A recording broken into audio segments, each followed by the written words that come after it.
एक सवाल जो हमेशा से पूछा जाता रहा है कि आखिर आस्था हमें जोड़ती है या तोड़ती है? क्या नैतिकता सिर्फ भगवान में विश्वास करने से ही आती है? चलिए, आज इन्हीं गहरे सवालों में उतरते हैं और देखते हैं कि इस पर अलग-अलग दृष्टिकोण क्या कहते हैं। शुरुआत ही होती है एक बहुत ही कह सकते हैं चौंकाने वाले विचार से। ये कहा जा रहा है कि भगवान की जो पूरी कल्पना है वो शायद इंसानी ज़रूरतों और डर की ही देन है। अच्छा, चलिए इस दावे को जरा और गहराई से समझते हैं। तो देखिए, आस्था के ना दो चेहरे हैं। एक तरफ तो ये लोगों को एक साथ लाती है, समाज में एक डिसिप्लिन, एक अनुशासन बनाती है। लेकिन दूसरी तरफ यही आस्था नफरत और हिंसा की वजह भी बन सकती है। इतिहास गवाह है इस बात का। तो चलिए अब बात करते हैं इंसान और ईश्वर के रिश्ते की, और इसे थोड़ा और गहराई से समझते हैं, जहां हमें इंसानी कर्म और दैवीय इच्छा के बीच का एक तनाव साफ साफ दिखाई देता है। अब ये देखिए, ये आंकड़े बड़े दिलचस्प हैं। वर्ल्ड हैप्पीनेस रिपोर्ट 2025 की यह रिपोर्ट एक बहुत ही अलग सी तस्वीर दिखाती है।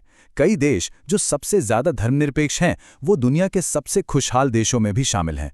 तो ये बात भक्ति और खुशहाली के बीच के रिश्ते पर एक बड़ा सवाल खड़ा कर देती है ना? तो फिर ये सवाल उठता है, और सोचने वाली बात भी है, कि अगर भगवान सर्वशक्तिमान हैं तो फिर मानने वालों को उनकी रक्षा के लिए तलवारें उठाने की जरूरत क्यों महसूस होती है? ये वो पॉइंट है जहां आस्था बचाव से आगे बढ़कर कट्टरता में बदल जाती है। और यहीं पर यह दुविधा पैदा होती है। हमें सवाल पूछना होगा कि हमारी भक्ति, हमारी आस्था कब हिंसा को सही ठहराने का एक बहाना बन जाती है। मतलब ये उसी इंसानियत के खिलाफ काम करने लगती है जिसे बचाने का वो दावा करती है। और इसी से जुड़ा हुआ एक और बड़ा पैराडॉक्स है, एक गहरा विरोधाभास, और वो है स्वतंत्र इच्छा बनाम भाग्य का। ये कई धार्मिक मान्यताओं का एक बहुत ही सेंट्रल कॉन्फ्लिक्ट रहा है। सोचिए जरा, अगर सब कुछ, हमारी किस्मत पहले से ही लिखी जा चुकी है, तो फिर हमारी इस भागदौड़ का, हमारी मेहनत का, हमारे फैसलों का, हमारे सपनों का आखिर मतलब क्या रह जाता है? ये सवाल इस सोच को और भी गहरा कर देते हैं। जैसे अगर सब कुछ भगवान की ही मर्जी से हो रहा है, तो क्या एक चोर अपनी चोरी के लिए अकेला जिम्मेदार है? या फिर अगर कोई किसी पर हमला होते हुए देखे, तो क्या उसे रोकना चाहिए या ये सोचना चाहिए कि वो आत्मा तो बस अपने पिछले कर्मों का फल भुगत रही है? तो ऐसे में पर्सनल रिस्पॉन्सिबिलिटी का, न्याय का क्या मतलब रह जाएगा?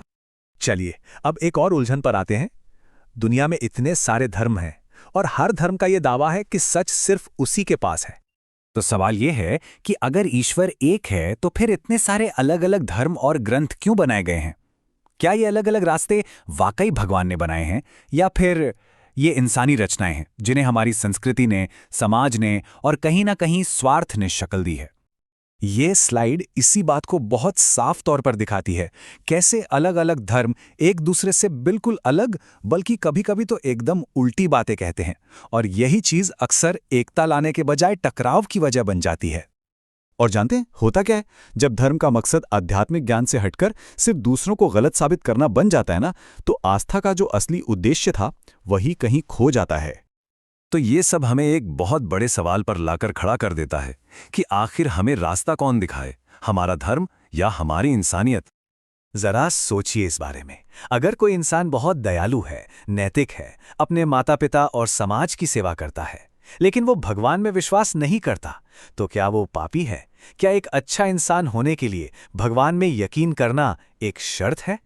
तो यहाँ सच्ची नैतिकता की एक नई परिभाषा सामने आती है कि असली मोरालिटी, असली नैतिकता हमारे कर्मों में है, हमारी अंतरात्मा में है, सिर्फ पूजा पाठ या रिचुअल्स में नहीं।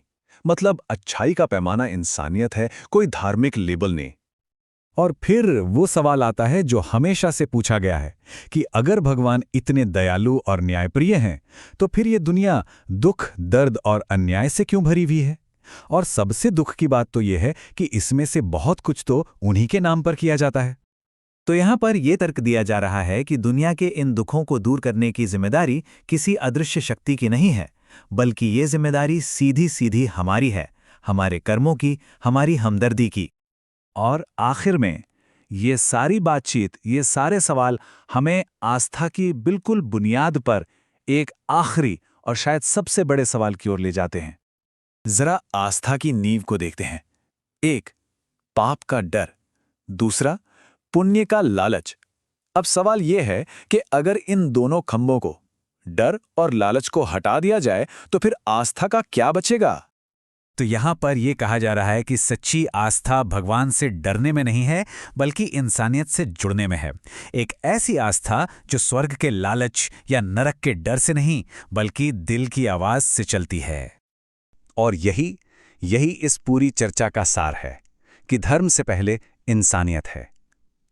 हम भगवान के बारे में कुछ भी सोचें, कुछ भी मानें, लेकिन हमारी पहली जिम्मेदारी एक दूसरे के प्रति है, हमारी साझा इंसानियत के प्रति है। और शायद बदलाव की असली शुरुआत यहीं से होती है।